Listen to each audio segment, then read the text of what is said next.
Hello, everybody.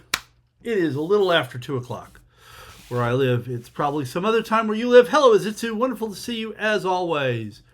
This is totally episode 2. Hello, Eustace. Good catch. No, not. Yeah, stop it. Stop it. Wrong thing. Go away. This is totally episode 2. Thank you. Hi, everybody. This is Nick McPhee. I don't know what I'm doing. I'm apparently just like randomly doing. Hello, Vincent. Wonderful to see you as well. And I can't count because counting is hard. It's Saturday, the 14th of June in this country. There's a lot happening, and very sad, depressing news that there was a guy broke in, disguised as a police officer, broke into 2 elected Minnesota politicians' houses last night in the Twin Cities and shot them and members of their families. And at least 2 people are dead. Other people are in surgery. It's all just a complete mess over here. But for the moment, I'm going to try to and we had our No Kings March this morning, so I was out marching and taking pictures. We had a nice turnout, don't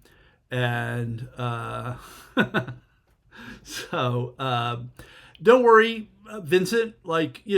Having you here is awesome. However that works out, and to be honest with you, I don't think you're behind particularly.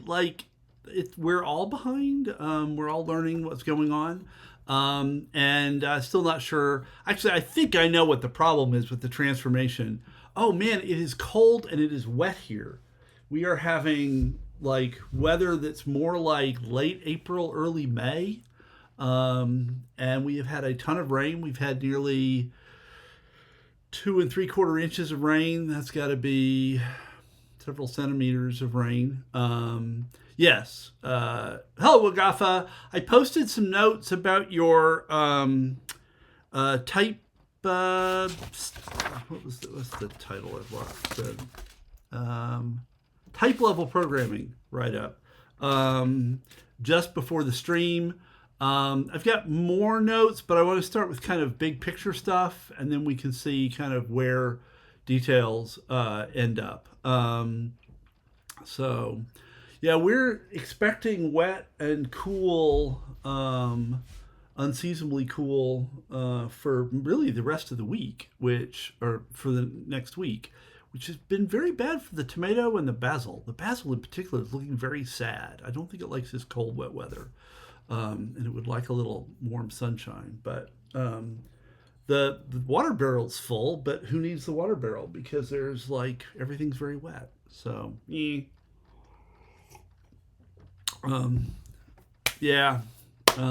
okay, so Manim, I think I have an idea why the transformation is broken, but actually I want to back up a little bit, and I've actually started making just a simple program to test. I'll leave that on.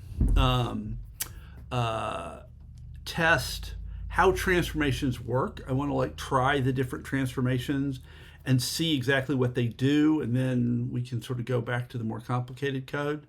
And this actually doesn't do quite what I thought it was going to do, so I'm a little confused. So I make a square and I make a circle.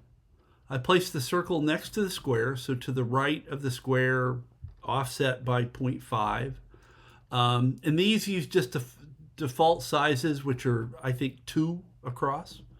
And then I create the square and create the circle. And actually, if we stop there, because there's an issue just right here that I'm a little confused about. So if I run that, actually, I need to make sure I've closed that because, so if I run this, then I get 2 circles. I get a circle next to a square. Okay, that part's fine. But the colors are all weird. Because I said I wanted the square to be filled with blue and the circle to be filled with green, um, and they're not filled with anything. Like, they're just outlines, and they have different colors, which I didn't specify. I didn't say this was white and that was red. So I'm actually clearly doing something wrong there before we even get to the transformation part. So Eustace, currently continuing your documentation PR, add EC linear as a dev dependency to EC core. I'm not sure I'm understanding the direction. Are you saying that I certainly think that linear depends on core, but core should be independent of linear? Is that what we're saying? Or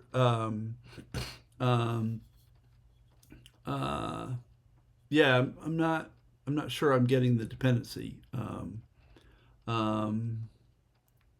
Oh, you can use EC linear in example code for EC core. And that's an interesting idea. I mean, it is a little problematic to have examples of a lot of the EC core stuff if you don't have at least something like EC linear. I do get that.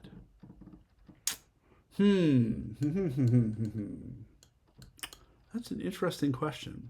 I mean, my gut instinct would be no, you don't want core to depend on linear, but I get where you're coming from.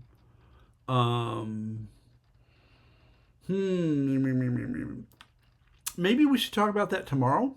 Oh, and yeah, I don't know how publishing works. I don't know what the dependency implications are. Yeah. So maybe tomorrow we can look at adding an example to generation and see if we can find a way to simplify things. Yeah. Okay. Well, that can be a thing we start with. So, returning to this. So now let's look at some documentation here, because maybe that's relevant. So here's Circle, for example. And now Circle has, well, let me start back. Circle has a color. Now it doesn't say it has a fill color. It just says it has a color. But if I looked down below, there are fill color. So class Circle has a color parameter, but it also has a fill color attribute and a stroke color attribute. Oh, but the constructor doesn't take fill color as an argument. It only takes color as an argument. So how do you... There don't seem to be any examples. So if we change this to color, we were looking at Circle. Let's look at Circle.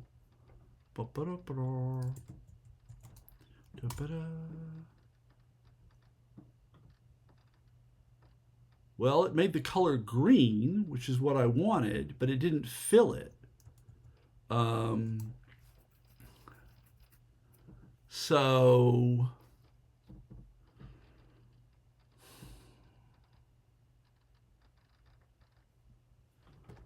can I set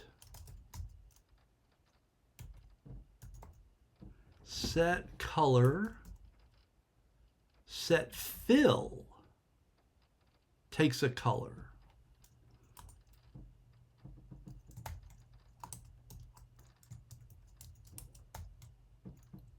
What does that do?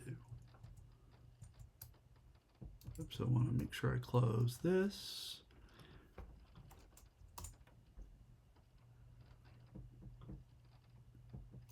That definitely didn't fill it.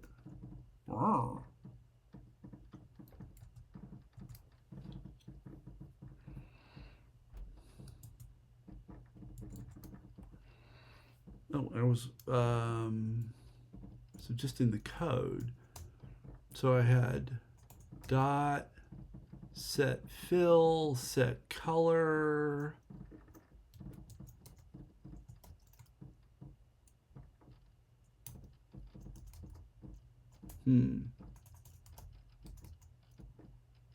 Well, it takes a fill color, but that probably, well, it claims there's a set fill and a get fill color. Well, that's just not helpful. MathML.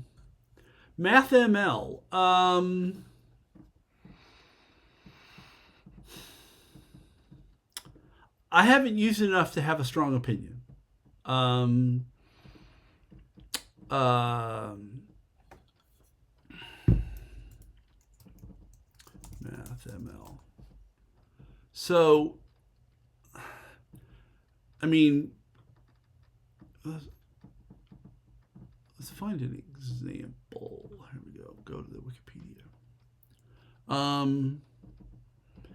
You know, XML is, I think, not awesome as a notation. I think it's very hard to type because it's very wordy. And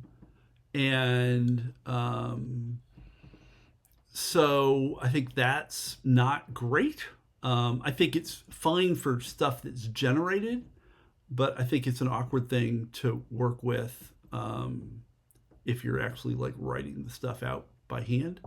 But you know, I mean, it does generate nice looking stuff. I'm also probably in some ways not the right person to ask because I've used LaTeX for 40 years and I'm used to it. And so, like, but I don't like LaTeX in a lot of ways, but I am used to LaTeX. And so I feel like there is an alternative to LaTeX out there waiting to happen, but I'm not sure that I've seen it. And I'm not sure MathML is it. I mean, I really would like something where you could have some of the simplicity of Markdown and still get the flexibility and power of LaTeX. And maybe those are just not consistent goals. But you know, it's a thing. It would be nice if somebody could. And I know there's some people that have looked at sort of trying to build alternatives to LaTeX, and none of them seem to have stuck. So, yeah, I think that's a hard problem that I don't have any great answers to. So, okay, back here. Well, actually, while I'm here, in Manim, how do you set the fill color? Love spelling. The fill color for a circle.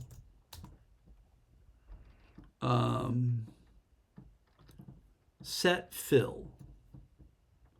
Oh, I wonder if I need to set the opacity to something. I wonder if the default opacity is transparent. I wonder if that's why my example didn't work.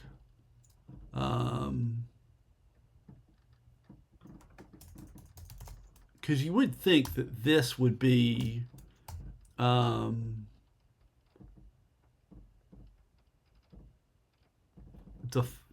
do the right thing. And I wonder if the default opacity is just like not great. So it's a float, I guess between 0 and 1 maybe. Color equals green, C, opacity equal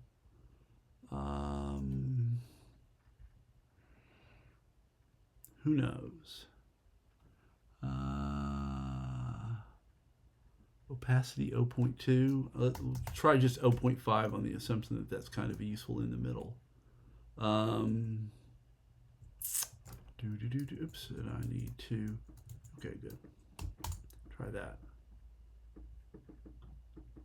Aha! Opacity mattered. And my 0.5 is probably why this is looking a little dark, because the black is coming through as compared to the outline, which is, I guess, default opacity 1. So, have I tried the Manim Side View VS Code plugin? No, never heard of it. Oh, actually, I guess I want to be here. I didn't even think about Manim plugins. Manim Side View. Enhance your experience with Manim, providing powerful features including gallery-based code, snippet catalogs, and live preview of videos and images. Oh, well, that would be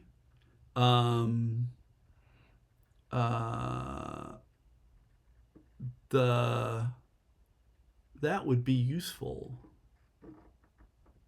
Okay.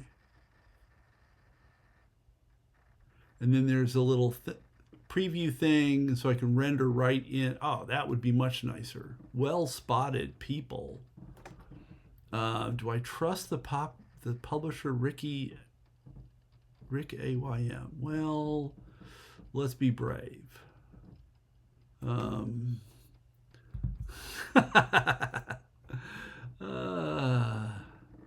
Okay, so then now, aha, I have this. Run that. Look at that. Can I pause this? Yes, I can pause that. Okay. So it doesn't just keep going forever. Interesting, but I can't live scrub. That's a little annoying. No, didn't want to do that. Very cool. Well, that's definitely an improvement. And then then presumably I can change this to 1. Oh, and when I save, it automatically did it. Oh, I changed the buffer to 1. That's the wrong thing. I wanted the opacity to be 1. Oh, stop it.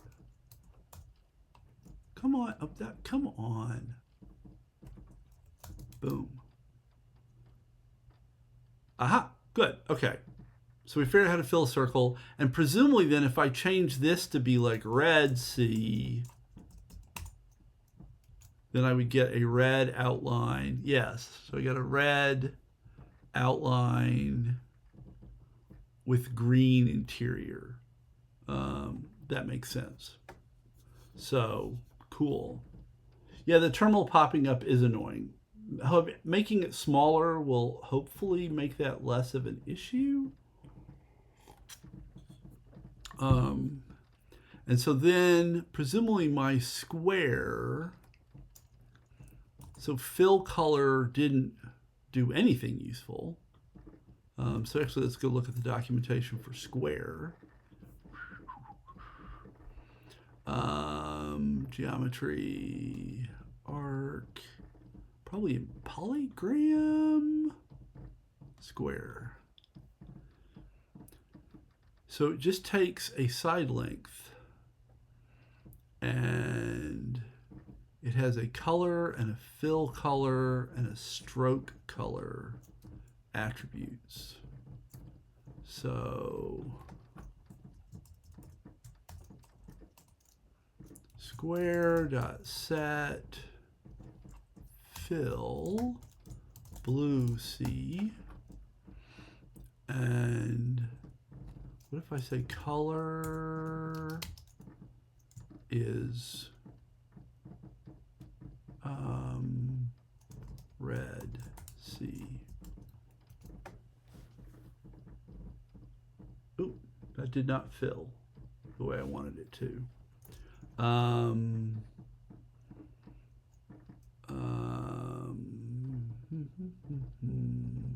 So set what?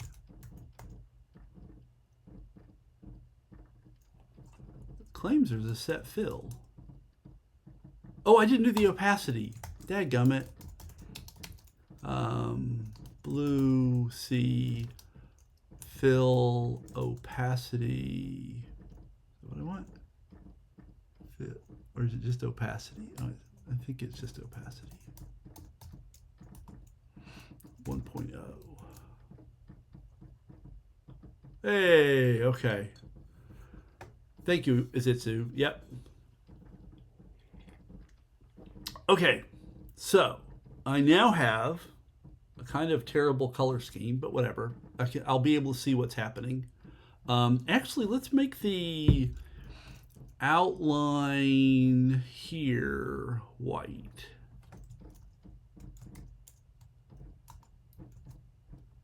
So that they're different.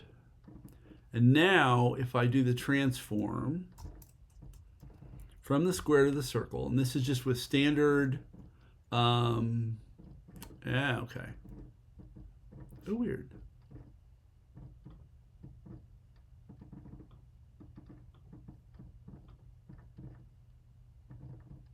So, okay, now it's repeating itself. Yeah, so now the white turns into red, and the blue turns into green. Let's see if we just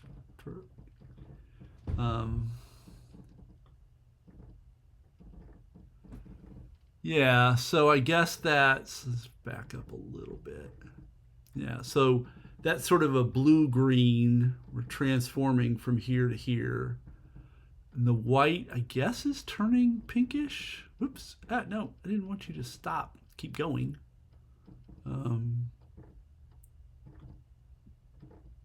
Yeah, I think the white is kind of turning pinkish.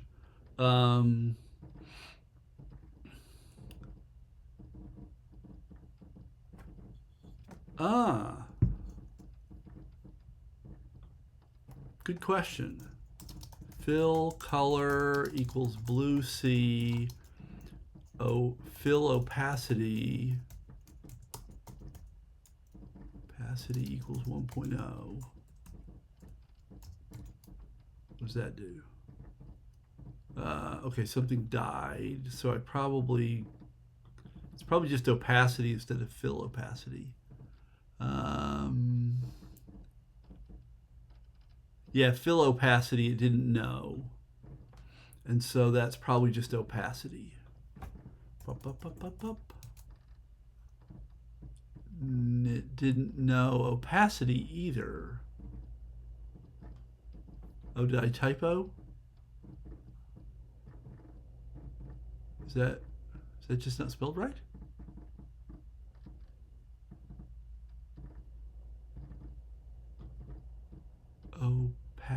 Oh yeah, opacity or opacti or something. Spelling is hard. Opacity, it doesn't know, but maybe it knows fill opacity. Spelled correctly. Aha! Bingo. So I don't need those separate things, at least not on the square. Let's try it on the circle. Fill color equals green C, and fill opacity equals 1.0.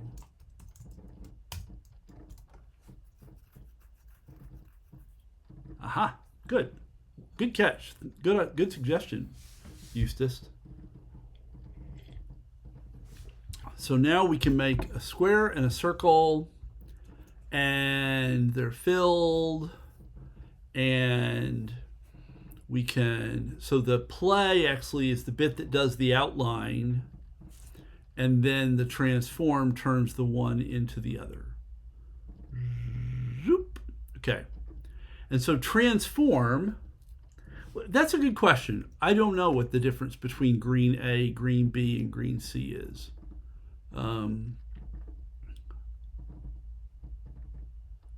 Constant, it's a Manim color. Green A is a Manim color as well. A lighter green? Green B, similar-ish green. So green C seems to be the darker of the three. Let us see if the documentation tells us something useful. Manim colors. I don't think there was a D. I think that when the autocomplete, um, I get green C, B. Oh no, there is a D and an E.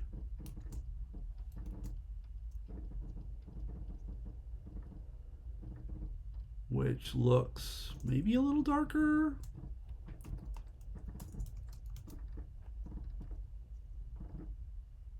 Yeah, I guess those are darkers, maybe. Oh yeah, so here we go. So we have A through E, and they do get darker. So green A is a pretty light green, and green E is a pretty dark green. So that seems mildly weird, but hey, whatever. And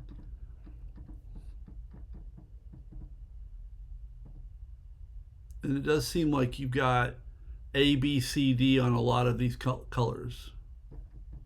Huh.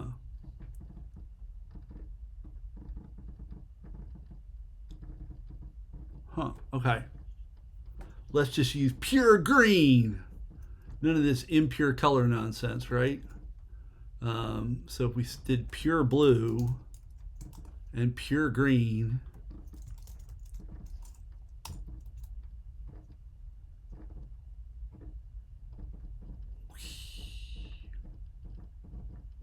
and did that make the... Yeah, I guess the transition from blue to green does happen. Yeah, so that's clearly not pure blue. That's some sort of mixture of blue and green. And if we change this to pure red, I don't know if it's actually, oh, it's a little brighter. Green. And yeah, that's definitely kind of a pinky color that's between, I have no idea how well this displays in the stream, but that is definitely a pinky color that's not white and not this like pure red. So we are transforming the various colors. Okay, so that's what transform does, is it transforms this thing to that thing. And I don't think I have to have drawn them. I think if I comment these pieces out, yeah, oh, interesting. It just turns the one into the other. So it starts with the one and generates the other, even if I haven't drawn the other. Oh, that's interesting. And maybe that would be a thing to do in our animation, is maybe we don't draw the child squares. We just cause them to be created as part of the transformation. I don't know. That's a thing to think about.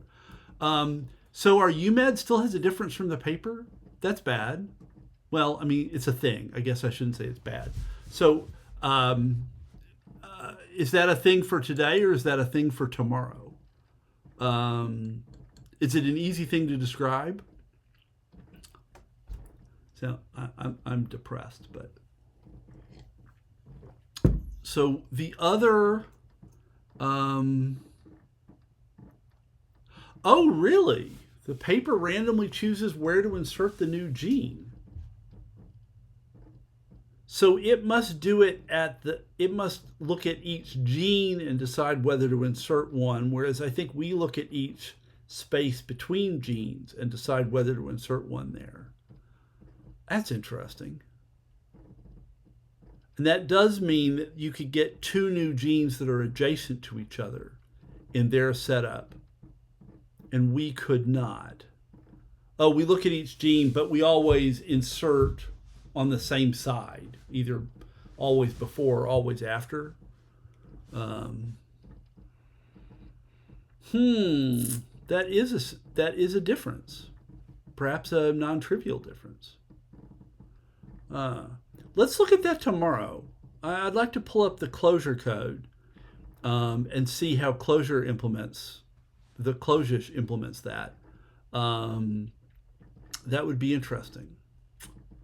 Well, that's fascinating. These things are complicated. Okay, so let's see. If we search for transform, there were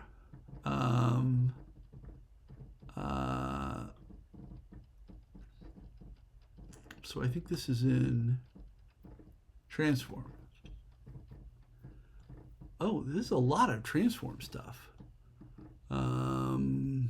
Clockwise transform, cyclic replace, fade transform. So I think transform animations. No, that actually looks complicated.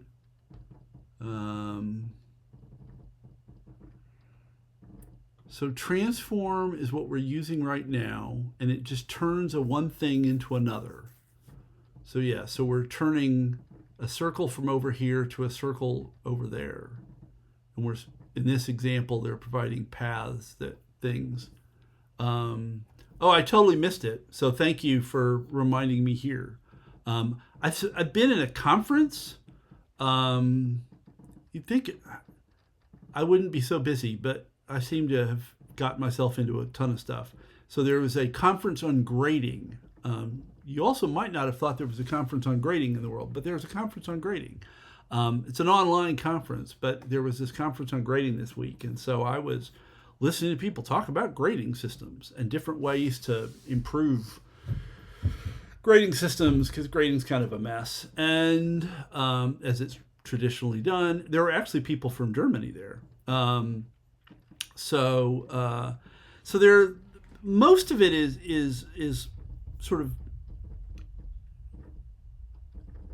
standard numeric kind of grades are pretty broken in a whole lot of ways. And so a lot of what people are looking at are alternative approaches based on standards or other approaches that aren't about trying to assign numbers to things that should probably never have numbers attached to them, but instead be focused on competency and learning through growth, and that kind of thing. There's a lot, and I'm still learning.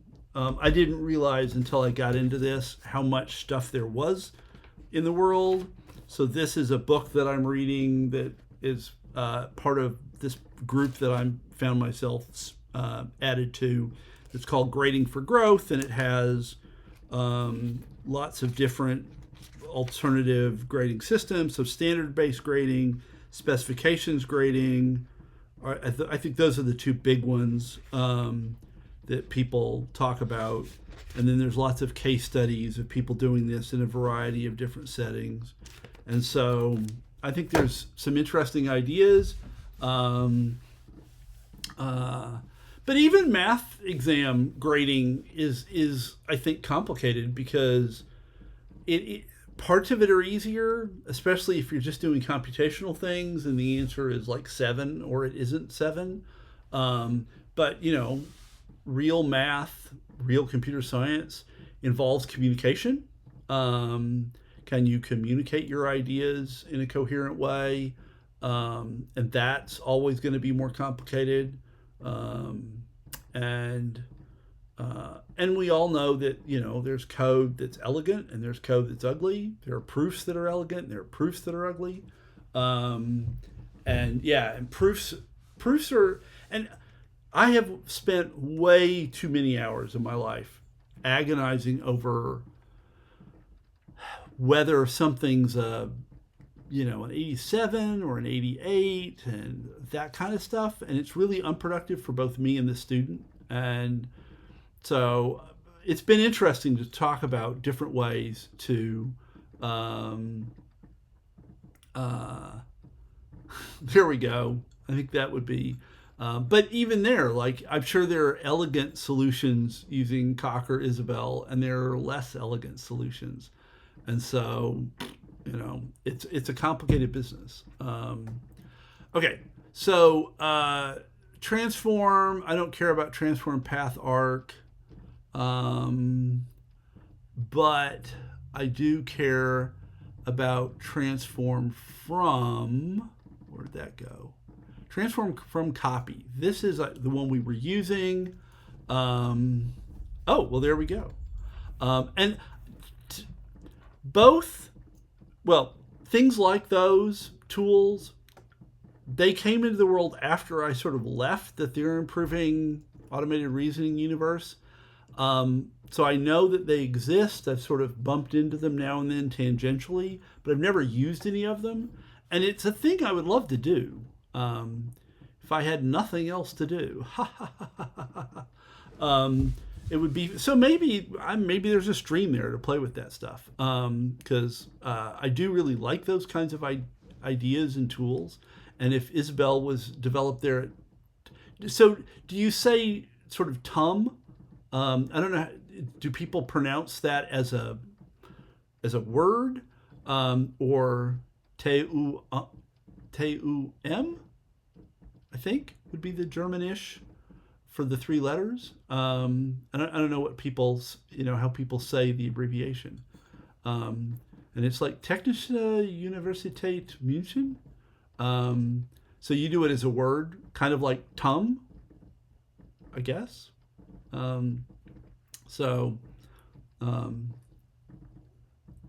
Yes, I can say Technical University of Munich, but practice my bad German. So, okay, transform from copy performs a reverse transform. So this is the other tool that we've got. Let's actually bring these back. Comment this guy out. Play transform from copy. Oh, there's transform matching shapes. What does that do? An animation trying to transform groups by matching the shape of the sub-objects. Oh. Interesting. Not really what we want to do here. And transform matching tech. Trying to transform rendered latex strings. Oh, that's weird. Okay. So there's clearly a lot of stuff here. Fade transform fades one object into another. Fade transform pieces, does sub-objects. Linear transformation scene. Well, we're not doing linear transformation, so that's not relevant. Unicode translation error. Clockwise transform. And replacement transform. Ooh. Replaces and morphs an object into a target object. That might be useful. So let's actually look at transform from copy and replacement transform. Start with transform from copy. We could, I don't think for at least for the particular example, I'm imagining the squares just coming straight down, and I don't probably want them arcing, because that would just confuse what the alignment is. So we could play with the arcs because that would be fun to learn about, but I don't think it's directly relevant to the thing we were trying to make. So transform from copy takes an object and a target object. So if we say square and circle,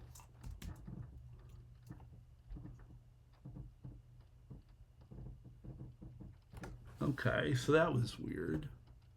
Is that this? No, that makes it loop. Maybe just hitting play makes it loop.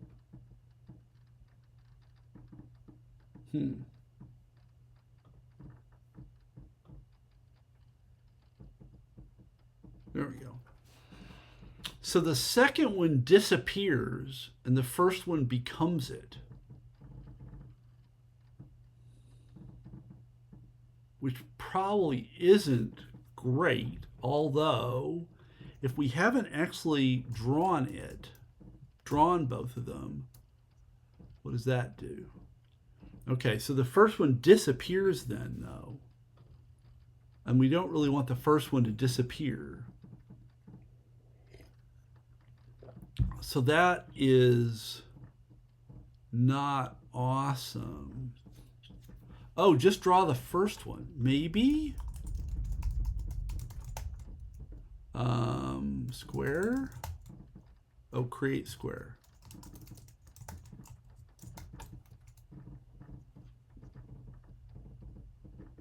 Ah, yes. Good. So if you draw the first one, then it stays there, and then you get the transformation into the second one. And that would be reasonable. We could have the top squares, they would stay put, and they would transform into the bottom squares. And that would sort of fill in the child. So that wouldn't be a terrible solution. Let's try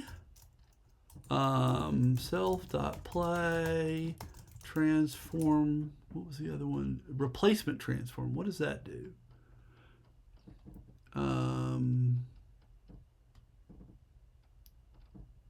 That's replaces and morphs one thing into the target thing.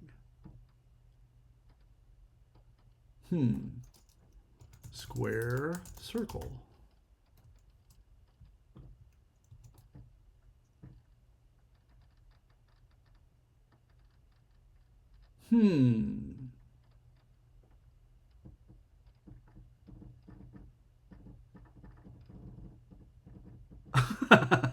Yeah, the lint's probably not getting where you want to be. So that's weird. So that, what if we create the circle and the square?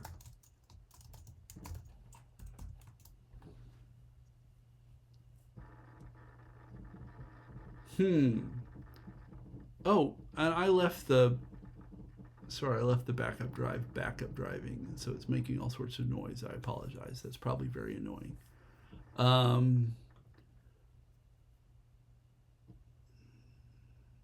So the starting square disappears.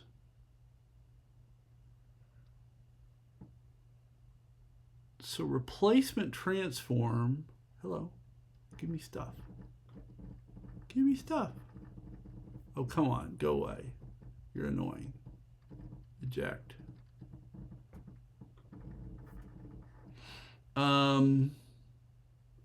Well, so actually, one of the distractions this week is that I ordered a NAS. So, as part of being in phase retirement, had a chance to sort of sit down and spend some time figuring out some of the tech stuff in the house. And one of those things was we're going to get a new router and we're getting a NAS, and all of that arrives on Tuesday. So when we stream next weekend, we might have a slightly different setup.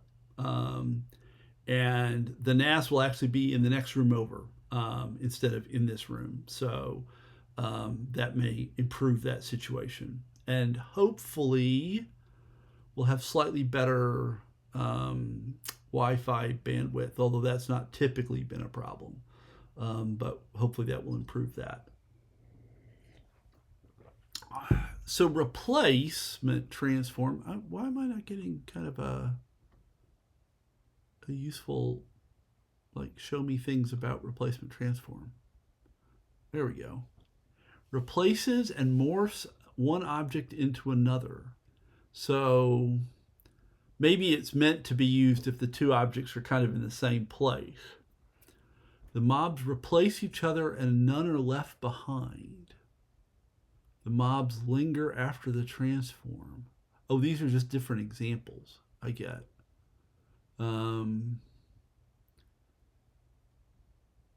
So we transform 0 to 1, and then we transform 1 to 2.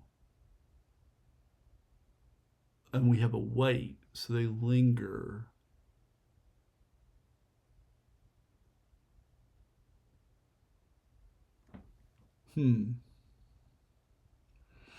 But I think that's not what we wanted.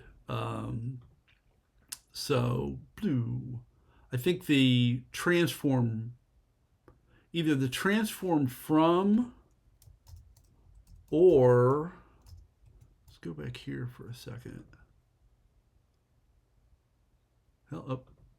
I was trying to do it. Yeah, so the transform from, I think, is the right thing. Which is what we had. I think we just need to use it differently. So boop, transform from copy. And I think actually determining that we don't need to draw or don't want to draw the circle is maybe the useful thing.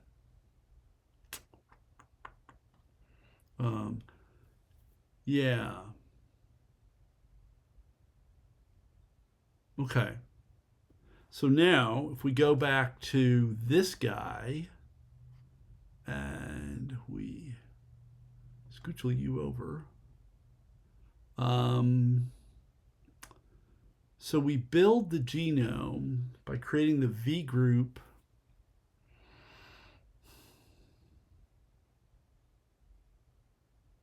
Oh, it is pretty weird. Yeah. So I think we want to try to find ways to do examples in EC Core that don't depend on EC Linear. That circularity seems problematic to me, and not probably what we want. That would be my guess.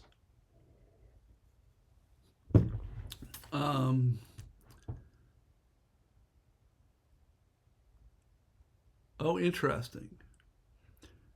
Yeah, because if you don't have a version, then it can depend on an older version, and you avoid a a loop, because the newer version of one depends on an older version of the other, which depends on an older version of the other, and it all sort of unwinds to the end. Whereas if the new version depends on the new version, which depends on the new version, then you go around in circles, and it's probably bad. So, okay, if I say that, it does much rendering. And then we draw the little lines and we drop the things down. Okay. So I think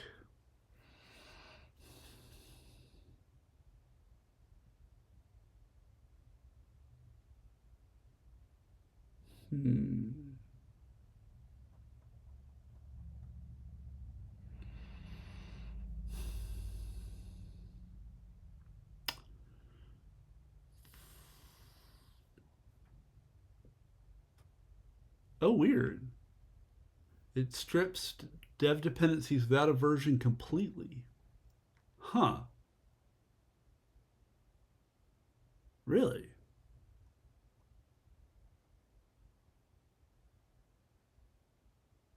And then that just defaults to being.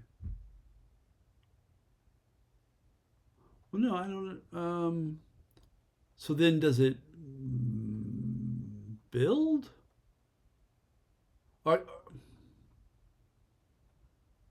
Or is it because it's a dev dependency that it doesn't particularly matter? Because when you're pulling a crate, you're usually not caring about the dev version of things. Is that true, though? That's not really true. Huh. Right, so they wouldn't be required for the build.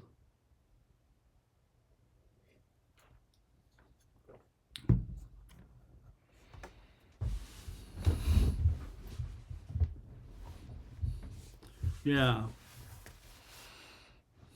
Well, that's interesting. So as long as it's only a dev dependency, you don't get a cycle.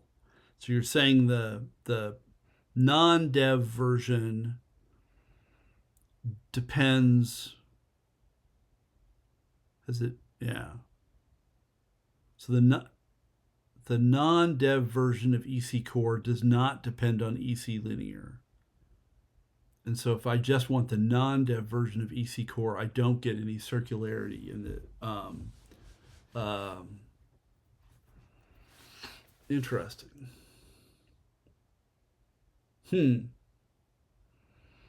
I still think tomorrow we should maybe spend some time and see if we can find a better way to do the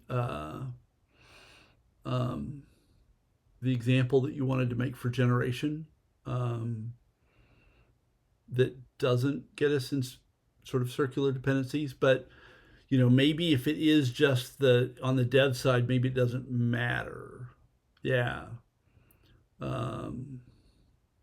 Right. Yeah. So the example, in some sense, you're saying the example depends on EC core and EC linear. And it's not that EC core really depends on EC linear, but the example depends on both EC core and EC linear. And that's not a circular dependency because it's sort of sitting outside depending on both of them. Yeah. Interesting. Okay. So we make this set of, I'm looking at build genome here, and we make this V group of squares and that are then arranged to the right of each other with some space between them. And we use that to, see if I back up, create these groups of squares for the parent, the two parents, and the children.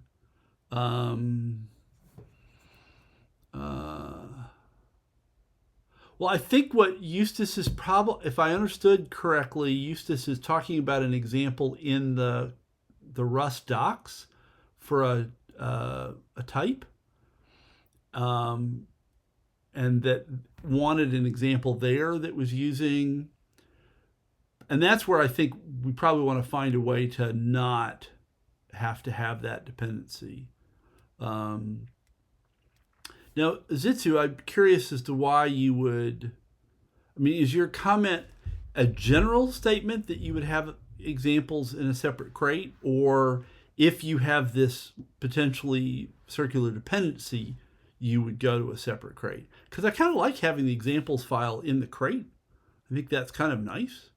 And maybe there is an argument for having some additional I got sidetracked. I like having the examples like in the crate. Yeah, okay, only if you want to bring in the dependencies. Yeah. So I agree that CP1 and CP2 are not great abbreviations. Those were just generated by Google Gemini, and I think we want to probably change those. I'm kind of guessing that if I were to say, let's see, where is it? CP1. Hello. CP1. There it is. If I wrote this out, and I guess I'm going to need to do this twice. So I think this is another place where the refactoring is probably still important, but I think that's probably going to be too long. Is that true? Let's find out.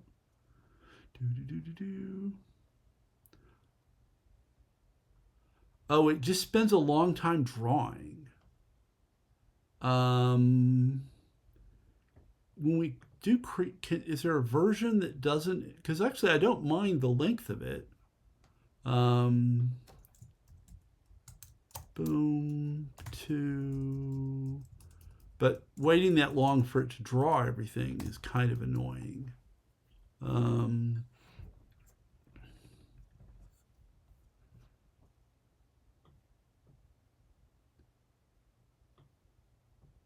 Yeah.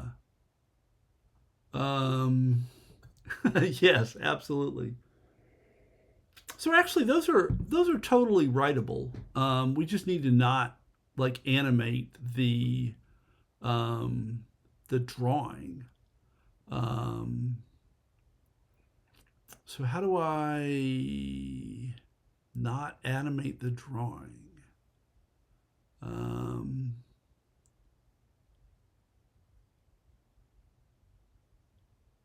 So if we just add them but without the create, does that avoid the drawing?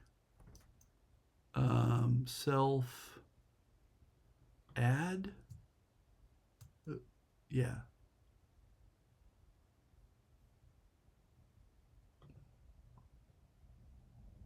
Actually, I don't know. Okay, clearly time to do a little reading of documentation. Is there going to be... Is there a section on text? That would have been helpful. What if we look for write?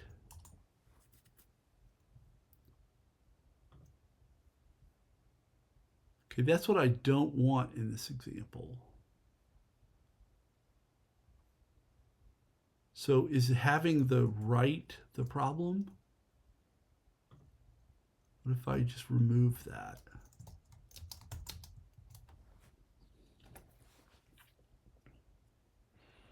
Oh, actually, I probably need to do it in both places because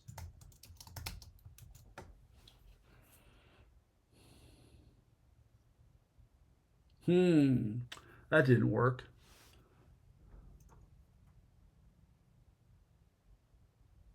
So without write, it didn't. What if I say add CP line? And I don't know. I'm pretty sure the first one's the one that's being used, but just to be paranoid. Nope, that did not work either.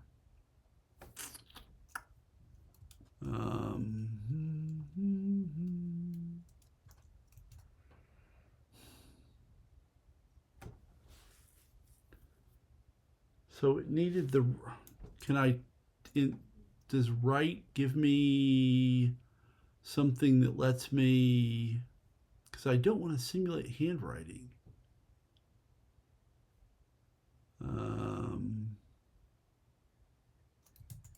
I thought I,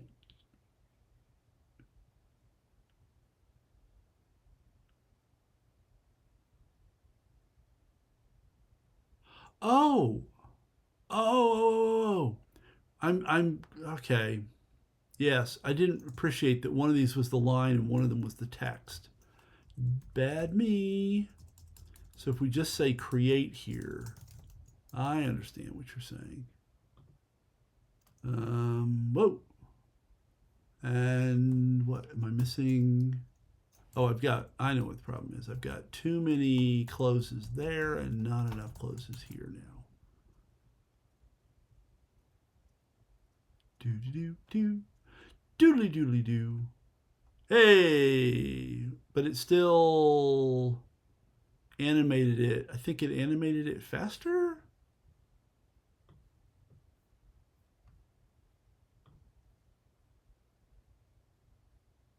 Whereas parent 1 and parent 2 are just showing up. How are they being drawn? Parent 1.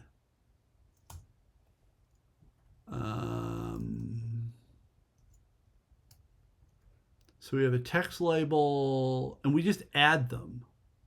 So I think the create is doing the thing. Yeah.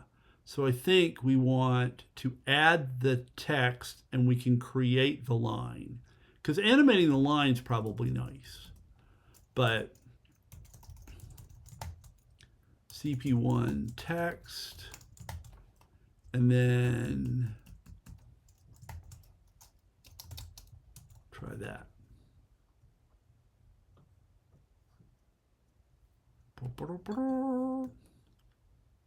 There we go. Yeah. That's better.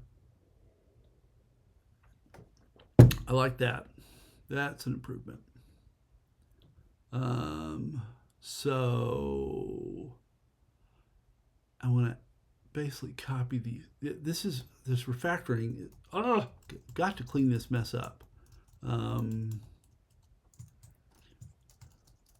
Get rid of you. Get rid of you. Because I'm going to end up doing the same thing multiple times, and it's going to be annoying.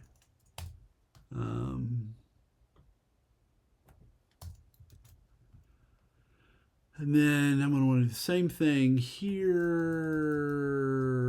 but with CP2 everywhere. CP2.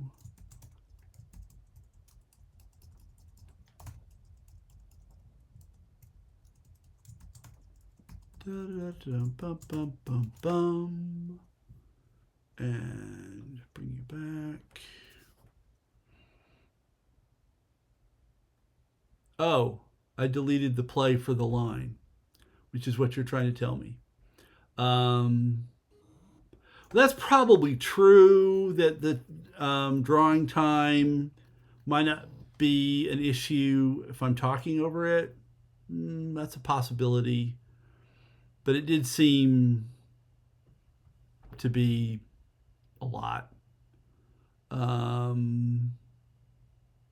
So this is the one I lost. Which was the one that needed to be there. Choo, choo. Bloop. Bloop. Bloop.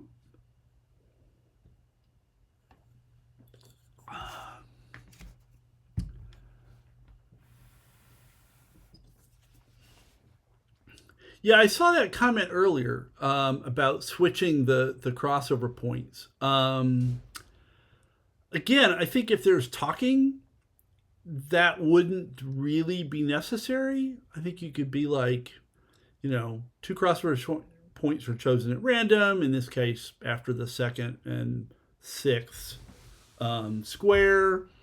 But I think it makes the talking more complicated. Like, I think part of the question is, like, are you aiming for an animation that without any audio works? Because I think if things are jumping around, I think that's rather distracting while you're talking, because you can't say this crossover point is here and this crossover point is there. You get, everything's like hopping around the whole time. I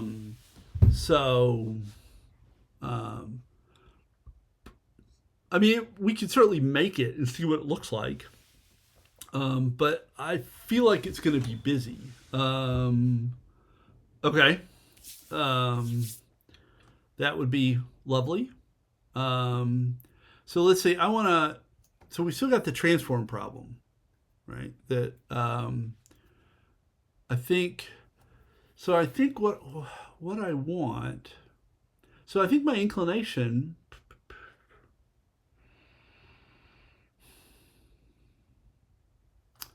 so we come back to here.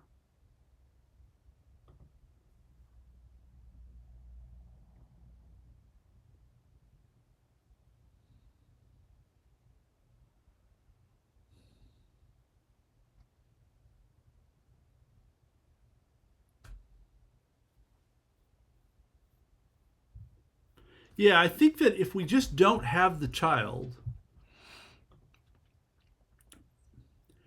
and we create them but we don't draw them. So we don't ever display the circle. The circle comes into existence when we do the transformation into the circle. So if we have a line of squares, it's a shame we can't keep two. So if we have the two parents and basically just a blank row here,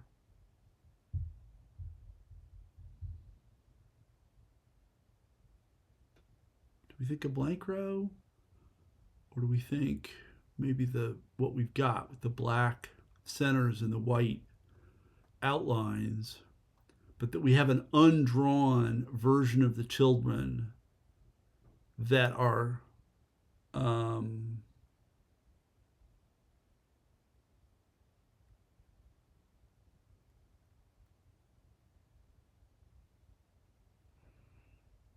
no, actually, hang on, back up. Back up, back up, back up. So here we transform the blue square into the green circle. But I really want to transform the blue square into a blue square in a new space. Um,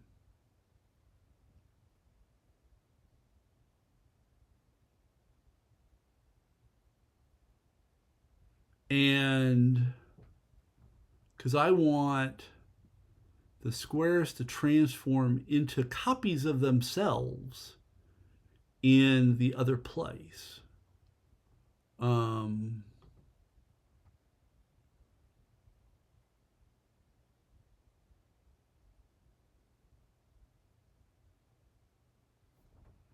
So if I come back here,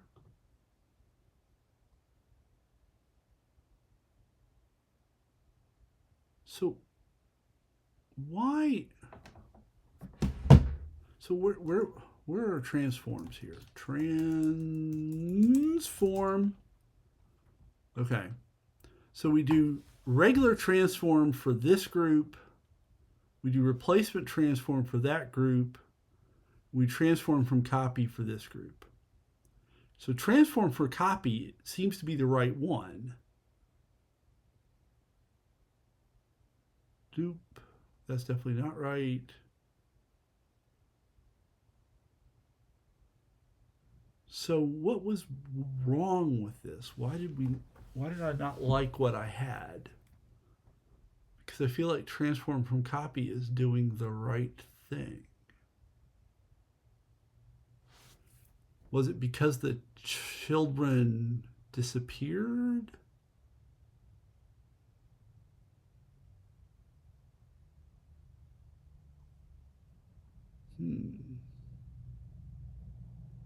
Why does the child disappear? Actually. So when we do this, in the third grouping, the children vanish. And, over here, they're not even drawn. The circle's not even there. And if I add the circle, then, yeah, the circle disappears when the transformation happens. That's interesting.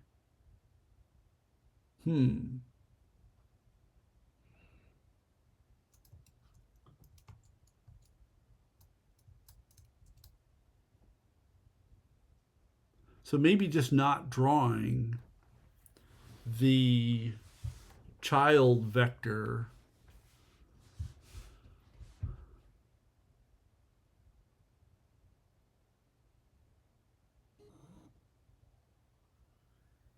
would be the thing to do.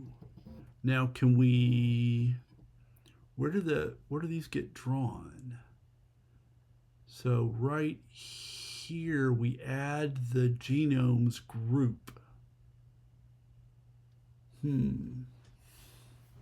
So that draws.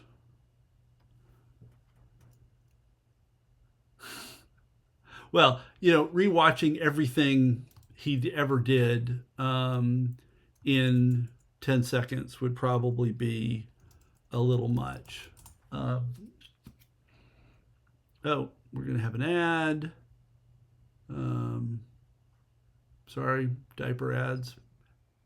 They're a thing. So where...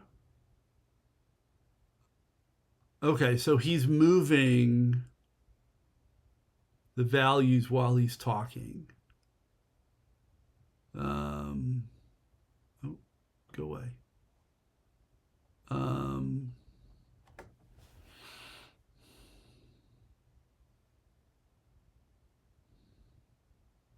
Okay. Things moving around on the right. Um, hmm.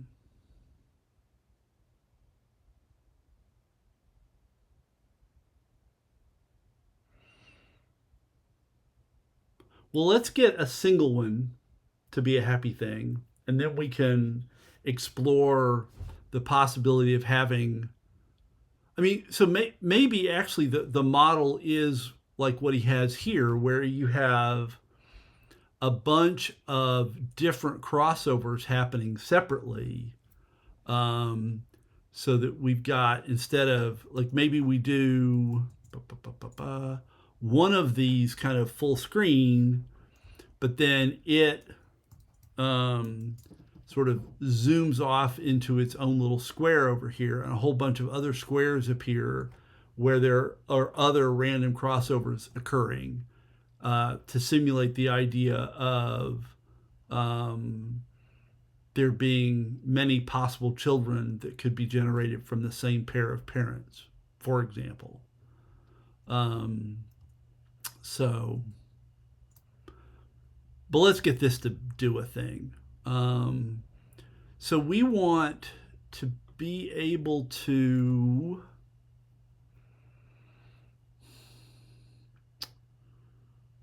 we need the child. How does the okay, so this returns the three genes. Um, right. Yeah. Something like that would make sense. Um, and then you'd have a bunch of crossover points happening. Yeah, that could work. Um, so so I need the genes because I need to have the squares that the children draw to, but I don't want to draw all the so this is a little weird. Like, I want this group gives me the spacing that I want. Um, yes, crossover points are inclusive on both ends because it could be to the left of the first gene or to the right of the second gene. That is completely correct. Um,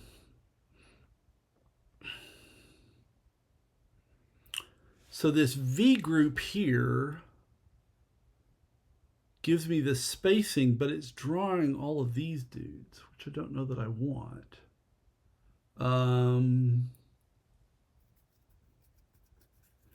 Yes, you could have a weird edge case when the length is U size max, but I'm not super worried about that. So maybe actually, if I have my square, when I build the child, maybe if I build the child um, with um, black for everything, I wonder if that's the right thing to do. So if stroke color and fill color are both black on build genome,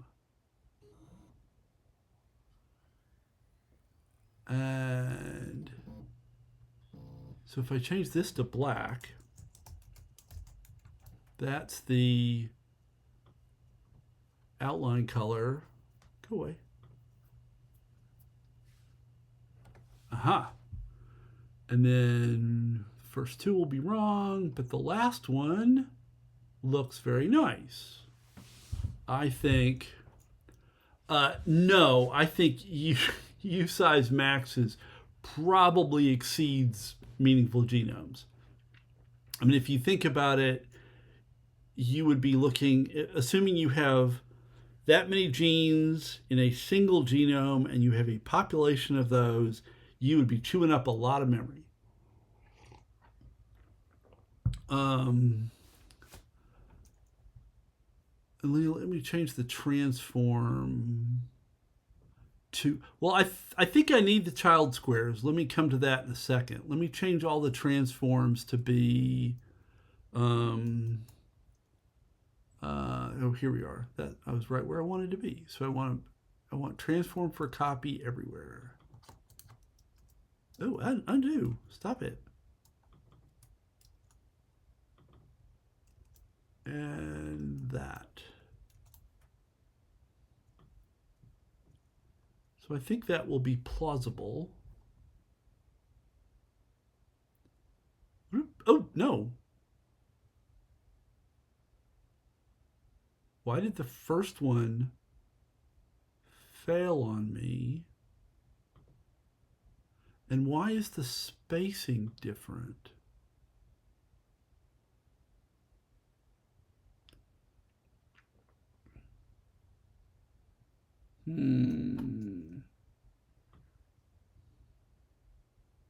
Why did the first one fail?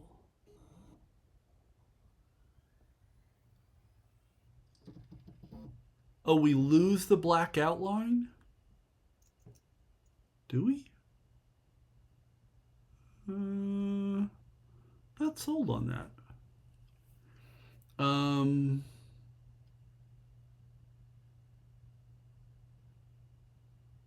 Because you replace animations, transform from copy. Oh, I did. I swapped my order. Okay. No, I didn't. I want parent one. Transform from copy parent one genes to child genes. Why is the first one different?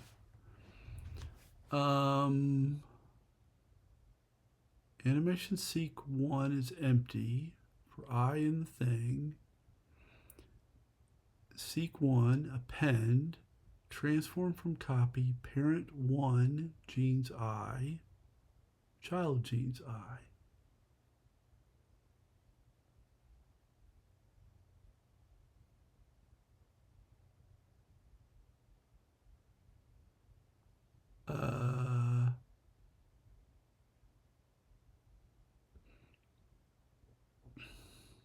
Set the child genes the same as the parent genes you are transforming from.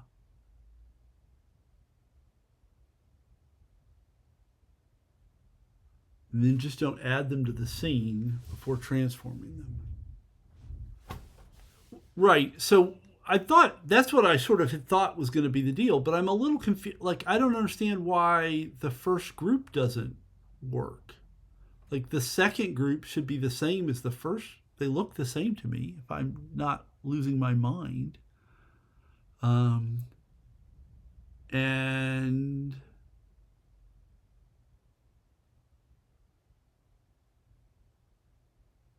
oh, because I changed. Oh, right. Yeah. So that and it's that set color that's getting me in trouble, right? Because that's why the width changes. Ah.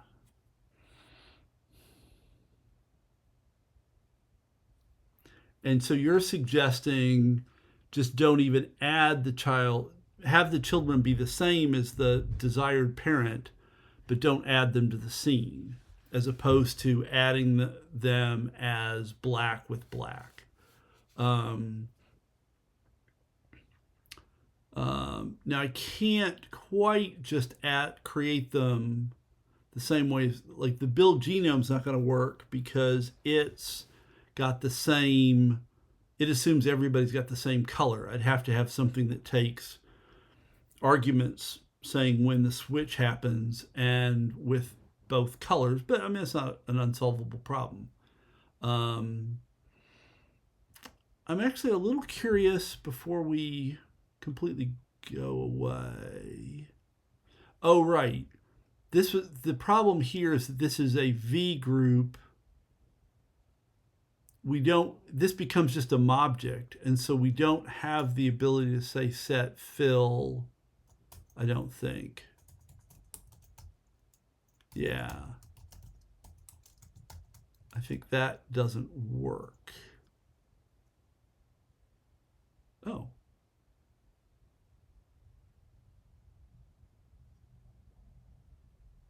Oh. That fixed the spacing problem. So I think maybe I just needed to change the...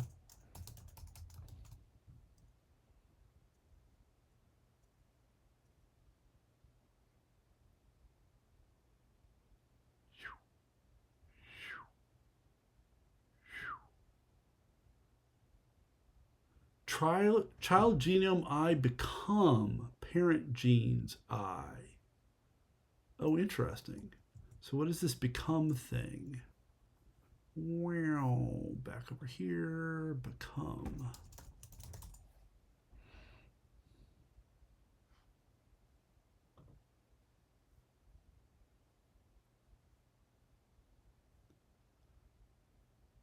Oh, it edits stuff so that one thing becomes the same as the other.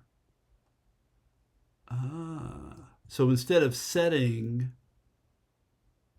the details here, I could say child genome I dot become parent. What is it? Parent 2 gene. No, parent 1 genes I.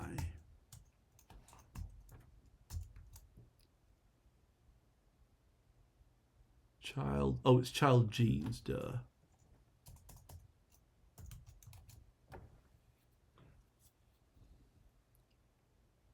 And then I'm guaranteed to get all the features.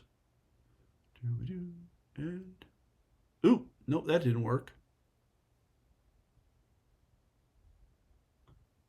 Is it the other way around? No, I don't think so.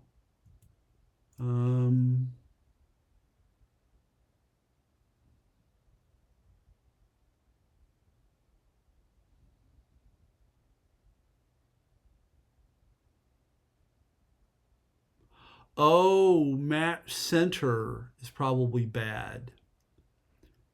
Oh, but by default, it doesn't match the center. Hmm.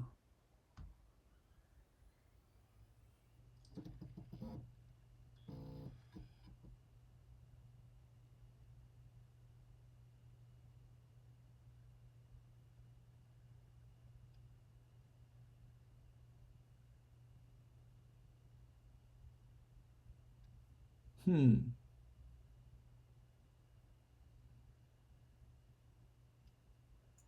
I don't know.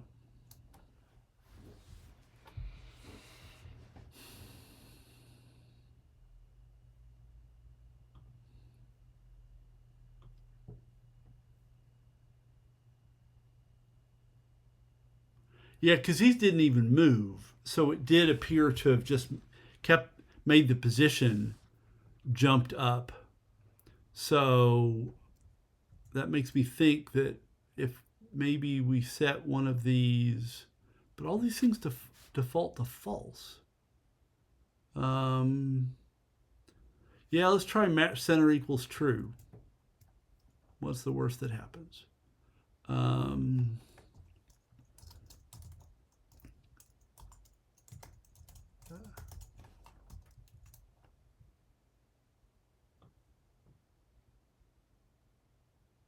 whoop, and whoop, and aha! Well, I guess if my PC crashed, that would be a bummer. But that did work, and that does ensure that everything changes, which is probably better than sort of hand tuning all the relevant bits. Yeah. Oops. Stop.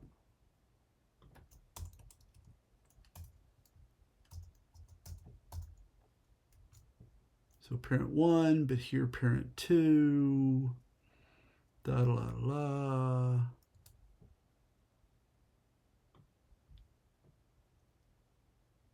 And there we go. Whoa! We have, I think, a pretty reasonable animation of 2-point crossover.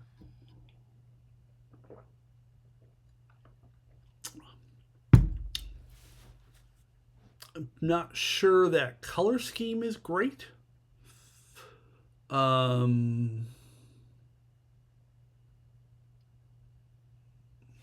wonder if, what was the,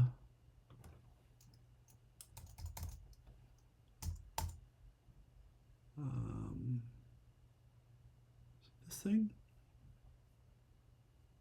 No. Manim colors. There we go.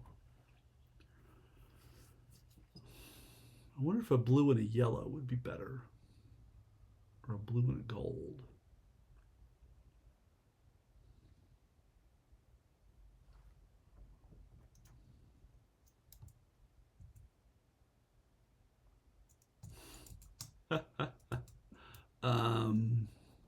Let's see. Come on. Where's my... Here we go.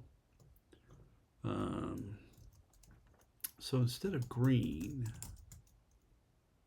what if we change that to yellow? No, gold. Oh, it's just that one place. How smart of me.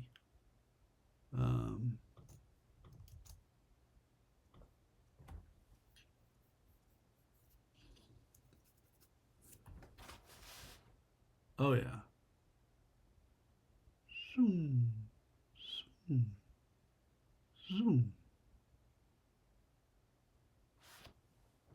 Well, I was trying to, part of what I was thinking about is like, one is the contrast good. If it turns out you saw this in black and white, could you still see what was going on? And the other was, is this going to work for colorblind? And I'm guessing this is probably better for colorblind, but maybe not best for contrast. I wonder if changing to a different letter would... Did I?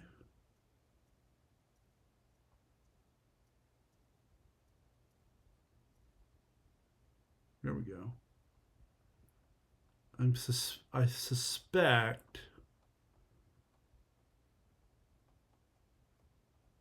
Yeah, you're right. That... wonder. So maybe gold isn't a great choice. I mean, red green's a problem.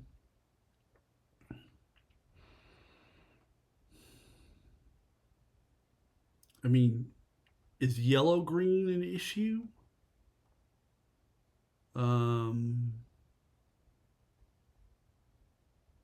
Or yellow red? And I don't know.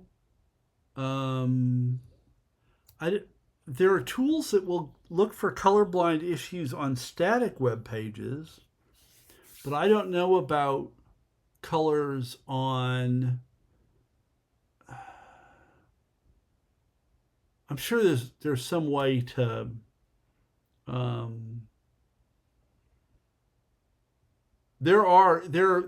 you don't even need apps. There are plugins for all the major browsers that simulate color blindness. So that could be a thing. But we could try yellow and green.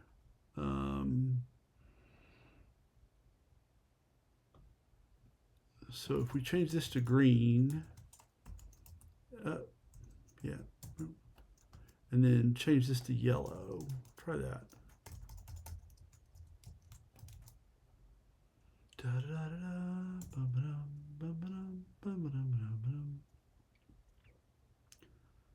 Ugh, that doesn't look great.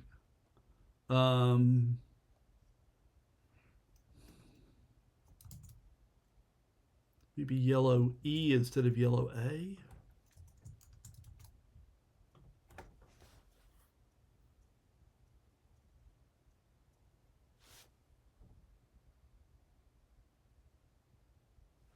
That's maybe a little better.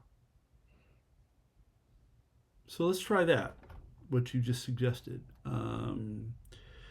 So grab a screenshot.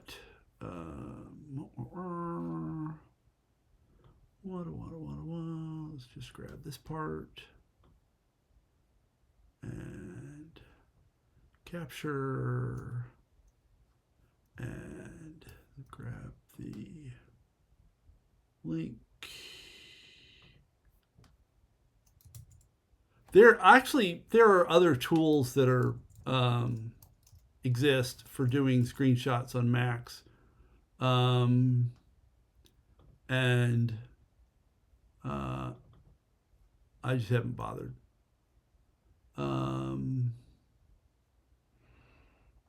Okay, so like here, if you just simply don't see color, the contrast is a little weak. The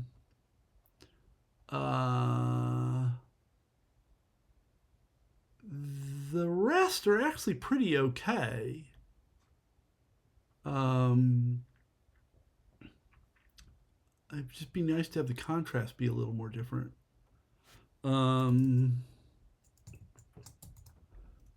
What if we change green to A instead of C? What does that do for us?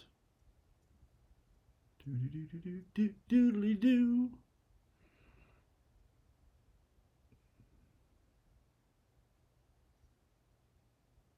I'm not sure I'm a fan of that color scheme. Try B. Oops, B. Yeah. Maybe reversing and taking green. That's better. It's not as icky. But what if we try making that E and make the yellow A? What does that do for us?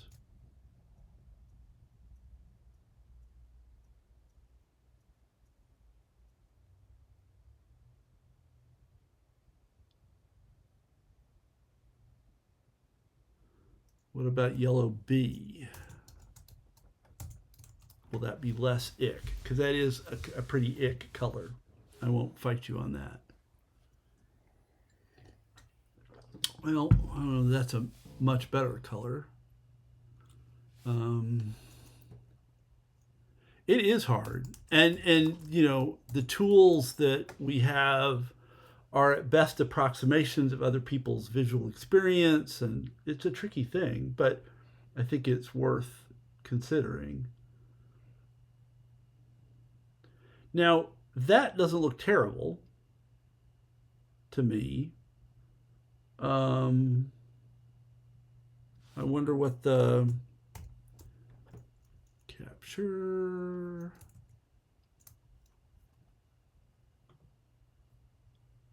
Hello, there we go. That's this one. Oh, and that contrast is much better.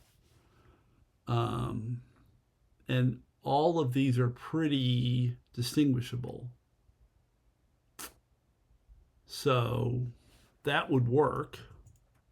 Now you had suggested gold instead of yellow.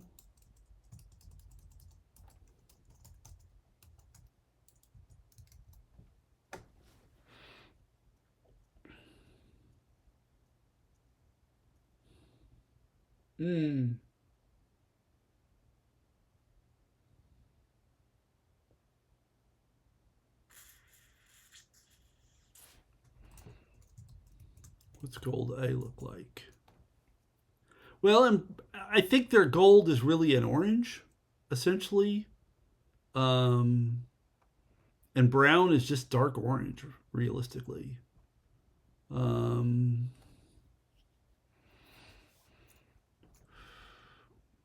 and orange. And do they have an orange specifically? Orange. No, they do not have an orange. So their gold is really kind of filling in as their orange. Oh, did I skip it? Search orange. Oh, you're right. Oh, so there's just straight up orange. There's not orange with the different color shades. That's interesting. So they only seem to shade these guys. Oh yeah, right there, orange. Look at orange. Light brown and green. Um,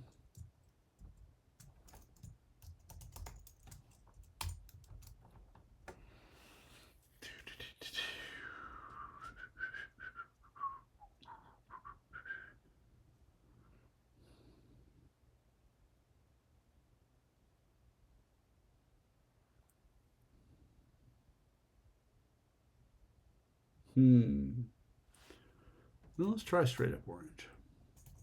Orange.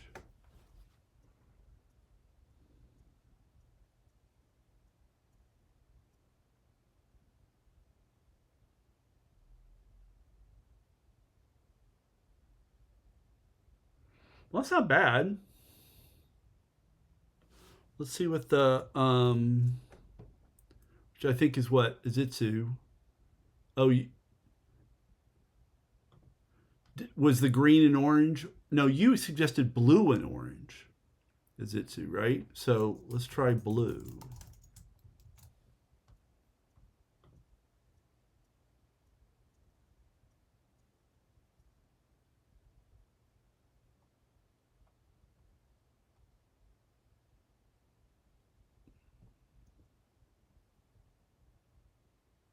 No, there are the trick is like mapping the colors that we have in Manim to the color spaces that they have.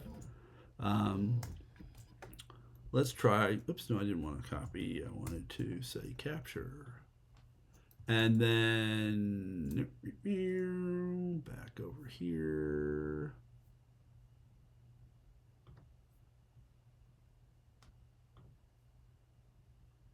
Is that the one we just did? Here we go. Oh, and that's, I think, clearly distinguishable in all of the different versions, including the contrast. I was a little worried the contrast wasn't going to be, um, wasn't going to work, but the contrast actually is fine. So that's a thing.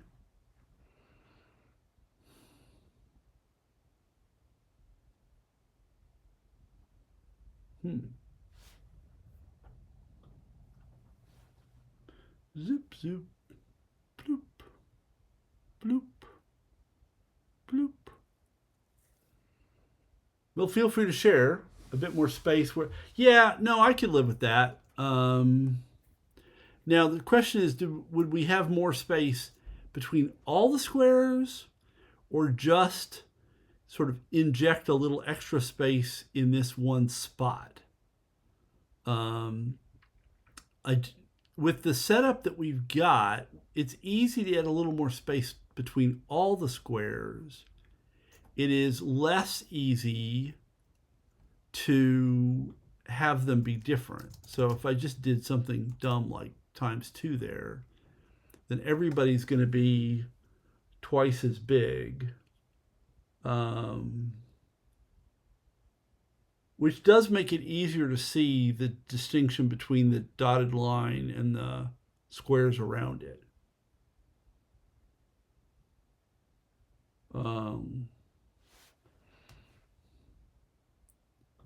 If we wanted extra space just here, then we'd have to do something different with how we do build genome, which we can do, but we'd have to do something different there.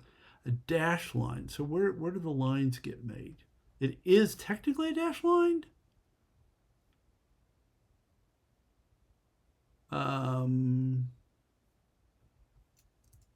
Are there other things we can add to dash line? Dash line, because we probably can control the dashes or something. Dash length.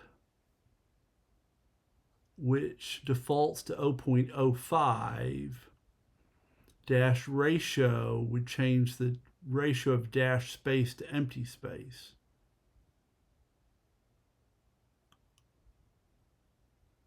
Oh. So these two things, interesting. So I don't know which of these we want to mess with. So this is setting the length to be long, but leaving the ratio the same. This is the default. And this is changing the ratio, but leaving the length the same. So there are little dots with lots of space between them.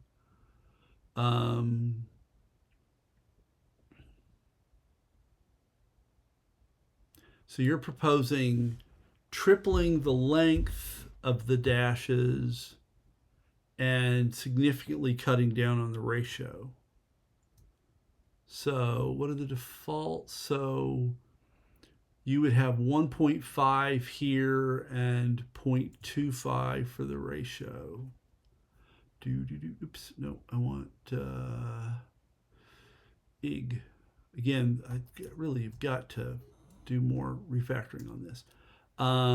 Dashed length would be 0.15 and dash ratio would be 0.25. And was this just dash?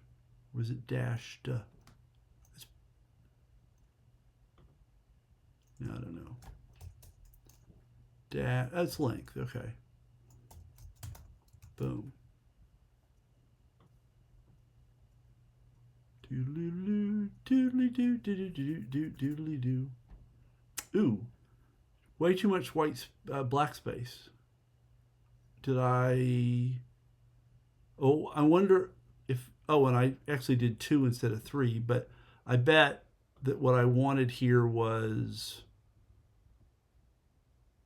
instead of 50, I bet I wanted 0.75 to get 3/4 of the space being drawn.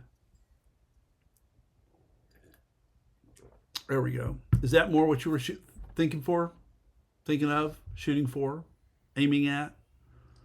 Okay. So then we'd have to do that everywhere. And because this code is full of duplication, we're going to have to do that in 4 places. Well, let's try 65 and see what that looks like. Da, da, da, da, da, da, da. Or actually, I guess I could do the other one. Let's actually do the other one so that we can do comparisons side by side. So I think that's going to be here. Let's take this back to 75.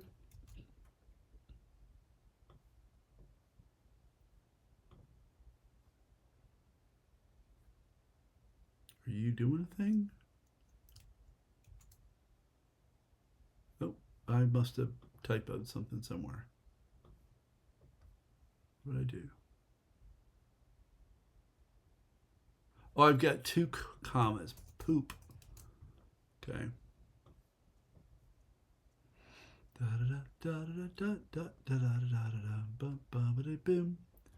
Okay, so the one on the left is 65 and the one on the right is 75. Right. Oh, that was not where I wanted to be. Here we go. Here we go. Yeah, the one on the left is 65. The one on the right is 75.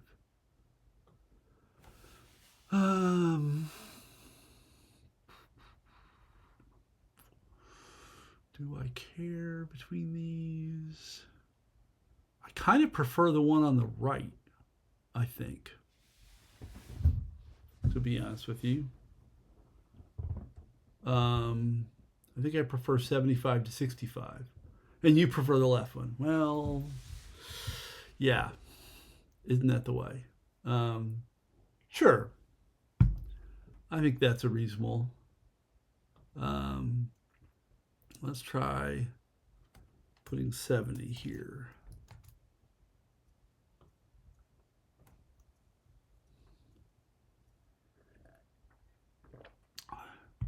Now it's pretty hard to tell the difference between them. But yeah, I can totally be fine with 70. Okay. So we'll make this 70. And we'll add the boom and boom. Do do do do do.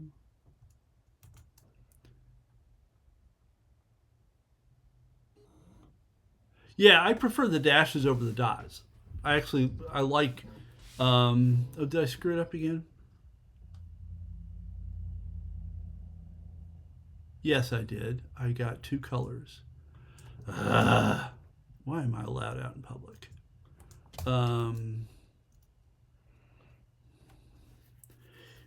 mean, I would almost be tempted to go with just a solid line, to be honest with you, but I actually think the dashes are probably a little better. I do need to work on my text editing skills. No question about that. So that's pretty good. We have the two parents. We have the crossover points. Like I could imagine talking over this in a reasonable way and being happy with the outcome. I think, in fact, I should probably commit before we do anything else, since we actually have something that kind of works. Whoa. Yikes, lots of stuff. So this really, what does this do? This was about changing. Oh yeah, so this and one of there's apparently a plugin. I haven't explored this, but there's a plugin for Manim that will do. You can give it a script, and it will connect. It'll generate AI voices. Don't worry, we can replace them with our voices, but it'll generate AI voices that read your script and connect the the animation to the audio files, and then you can replace the AI generated audio files with your own recordings, and it will update the timings so that this bit of animation goes with this bit of speaking. And like I said, I haven't dug into it. I mean, I just sort of saw that go by quickly. And it can give you a nice way to sort of align your audio with the video, but I'm not super clear on the details. Like and I think this is a place where Grant Sanderson's code differs from the community Manim code. I think that they've gone kind of different directions on how the audio is handled.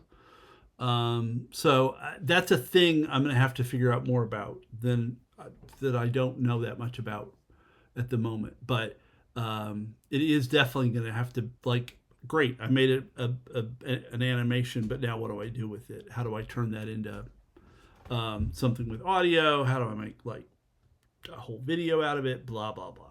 There are definitely some issues to be resolved there. Okay, so lots of things happened in this chunk. I'm actually going to do that as a single thing. Well, and I think that's an approach that people take, is that you just, edit everything up together yourself in some video editing tool, and that would be another possibility. But if there's tooling that would simplify joining those things up, I'd be interested in exploring it and seeing, what that's like. I feel like you've mentioned DaVinci Resolve before, and I think I think I even have a tab somewhere um, that is a thing I need to. Yeah, I've been here before, um, and I have not explored it in detail. So it's a thing I need to like look into in my copious free time. Um, well, and I've not. I used to. I mean, a long time ago, I used to use Photoshop for a lot of photo editing stuff, and I stepped away from them when they went to the subscription model because I wasn't. I would tend to use it a lot over a brief period of time and then not use it for months or years because photography wasn't my job. Um, and then when they went to the subscription model, I was just going to be paying them for a subscription to something I very rarely used. So I switched to a bunch of other things. Now that I'm actually hoping to focus on photography a little more as part of the phase retirement, um, I need to think about what I want to use as a set of tools. And, um, I don't know if um, no, actually, I did not hear about the Pantone thing. That sounds terrible. Um, yeah. And there are definitely alternatives. Uh, and I used to use Apple had a program called Aperture, which was a sort of Adobe Lightroom style thing that I really liked actually, and I was happy paying for that. And Apple discontinued it, and it don't work no more. And that happened maybe a decade ago. It was a long time ago. But I was very sad about that. So if anybody has suggestions for a Lightroom style photo management system, that would be awesome. Um, because that's going to be, I mean, I've got hundreds of thousands of photographs to kind of deal with. And part of the reason for the NAS is to get all of those on one system instead of that's properly backed up, instead of scattered across a bazillion hard drives. Um, and having a way to manage that is definitely going to matter. Okay, so I want to say what all happened here. So write out crossover point and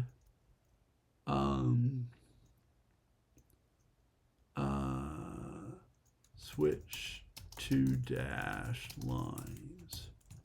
So this replaces CP1 with actually we'll say 1/2 with cross over 0.12 and changes the crossover lines to be dash lines.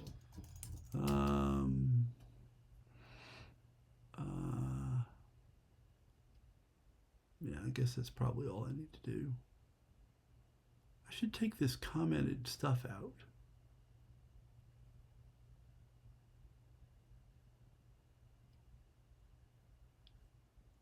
Actually, what is going on there with that commented code?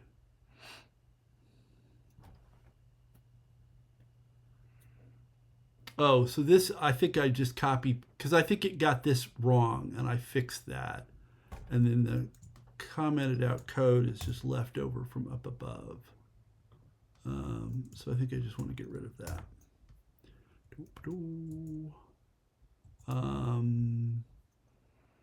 And then this is in 2 point, and I need to stage that and stage that. Yes. Okay. Boop-a-doo. I think that's all that happened. Oh,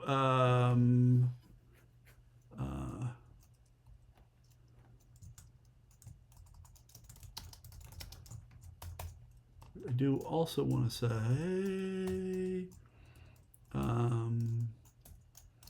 and simply adds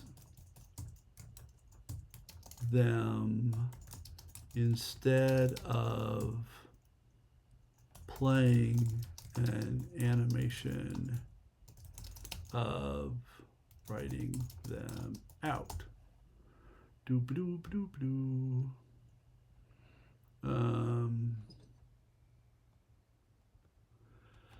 So Darktable's on my list of things to possibly consider. I've just never used it. And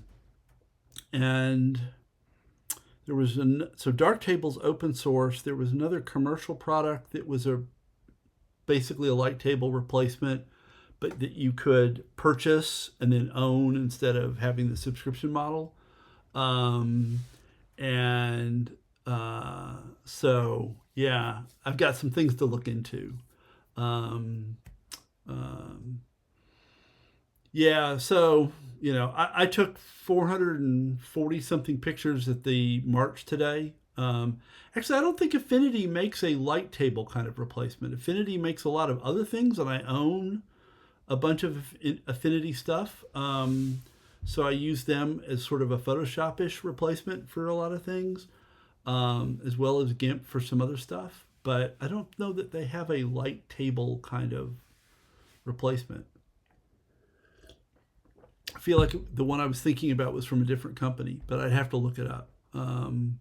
Might have been On One. I think On One is a thing that I saw recommended somewhere, but I think there was another one as well.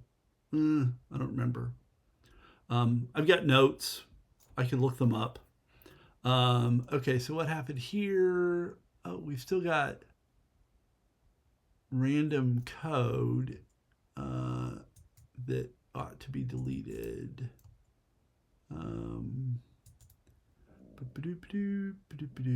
So that should go away.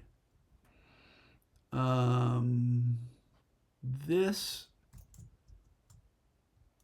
really goes here. And actually, if we wanted a comment here,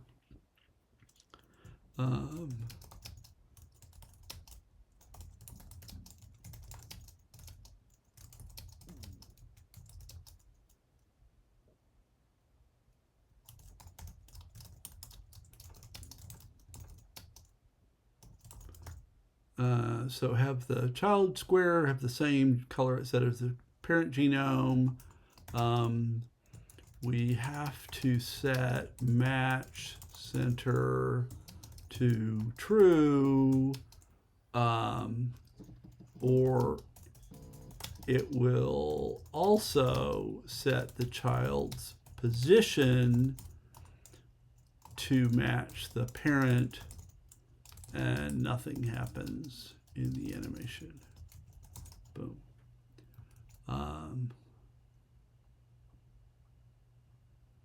Well, and I think photos is fine for a lot of things. I think it just doesn't scale for what I want to do.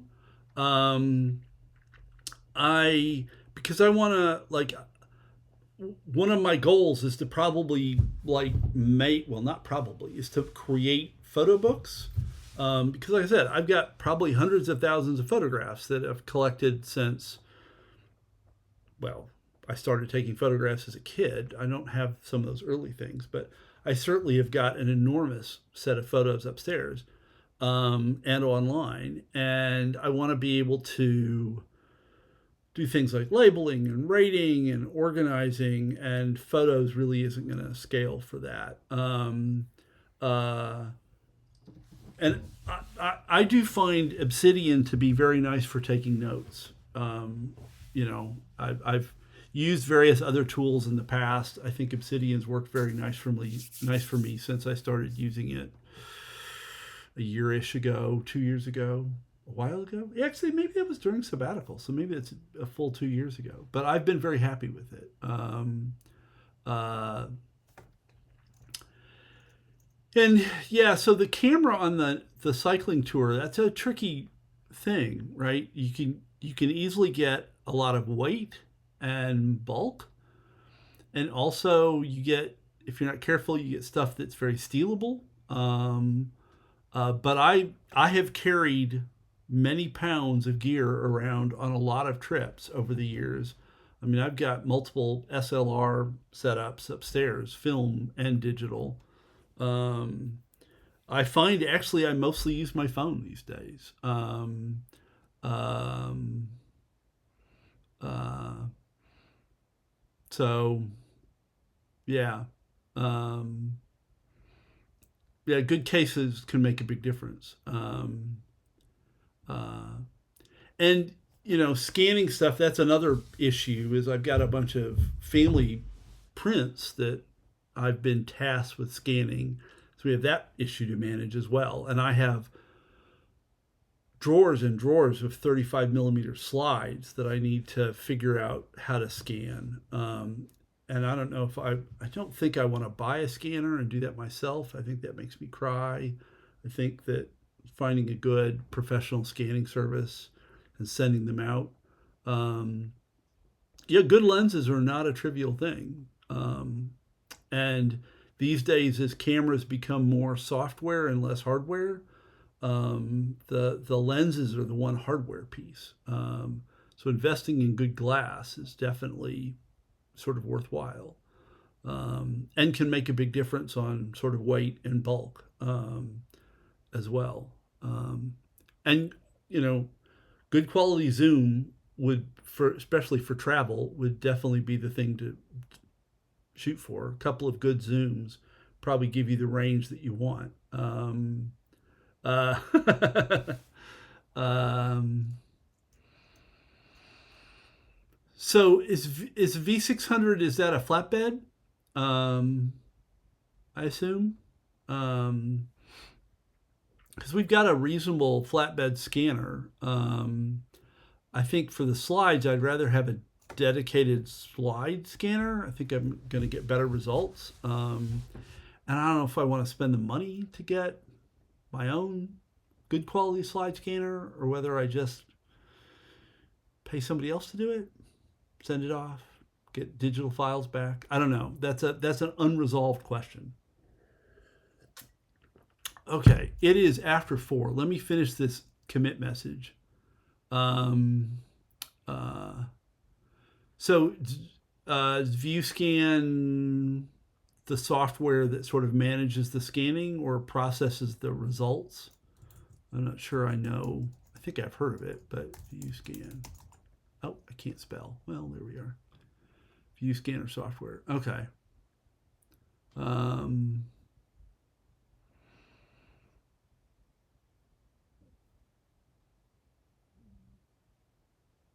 oh,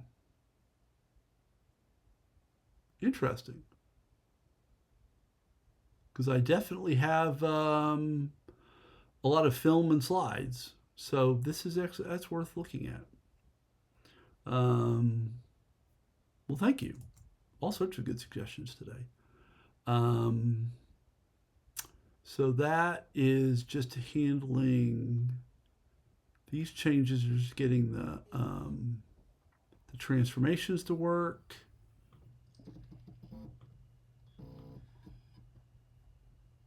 So this just fixes the transformation problem. Fix the transformation problem. This uses .become to change the child gene square into the target gene square, so the transformations work correctly. Boom. Bop. And then this is us fiddling with colors, and actually that I should just change the size instead of the ×2.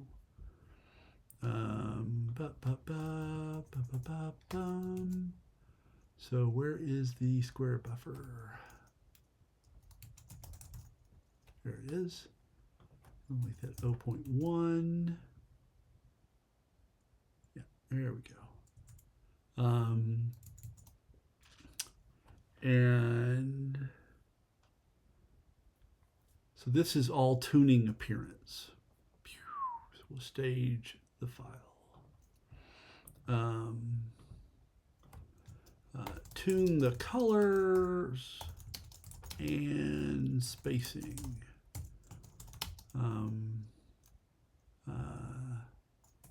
These colors appear to be fairly distinguishable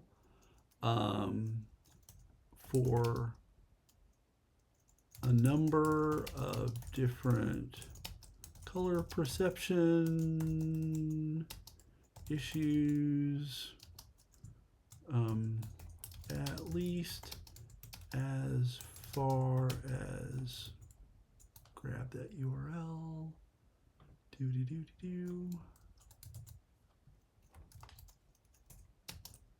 indicates,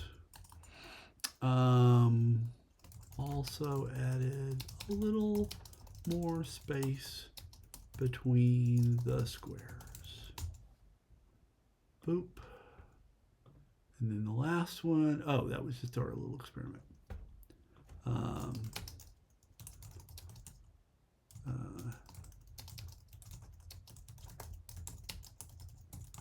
This let us experiment with transformations in a simpler setting. Boop. Bop. I'll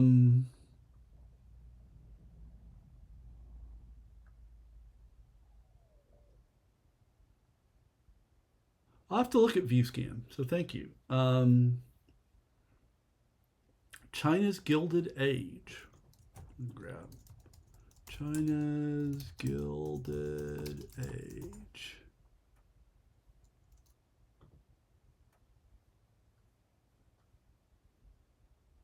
Interesting. Okay. I will have a look at that.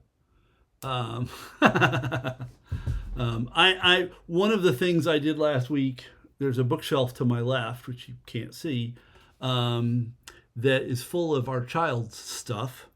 And I have been moving our child's stuff off of it, putting it in boxes so that I can have room to put some computer-related stuff like hard drives and books and things of my own. And that would be nice. Okay, so I think we can call that quits. It is 10 minutes after we officially end, so yay team. So we got a thing done. I think we have a nice little animation. It can clearly be made fancier, and there's much work still to be done, but I think I've figured out enough of the basics that Manim doesn't look like it's a terrible disaster, so that's a good thing. That seems like an excellent idea. So yeah, tomorrow, Sunday, 15 June, 10 to noon, CDT, UTC -5. Evolutionary Computation, documentation, adventure continues. Documentation, adventure continues. Boom. And then next week, I think everything will be normal. I should check that quick just because I'm paranoid. But I don't think there are any things happening next. Yes. So next week should be normal. So next Saturday, which would be the 21 June. Spelling. 2 to 4 p.m. CDT, UTC -5. More fun with Manim. And illustrating EC concepts. Boop, boop, boop, boop, boop, boop. Hey, I read stuff like that. I'm currently reading a book on urban design as a sort of essentially the evolution of cities. And yeah, I mean, I think we're all nerds here, each in our own way.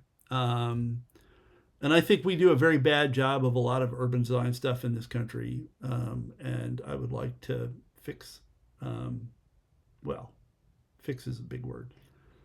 There are things locally that I'm hoping to be able to have some impact on.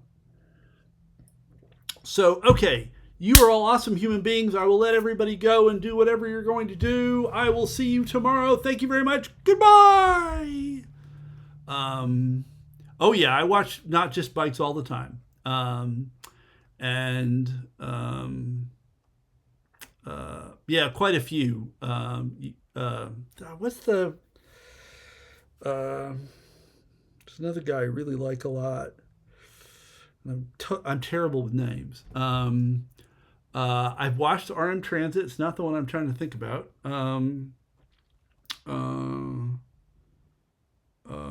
Whatever. I'll if I think of it, I'll post it on Discord. But yes, Not Just Bikes is wonderful and I think very interesting guy. So okay, I'll let everybody go. We will talk to you later. Goodbye.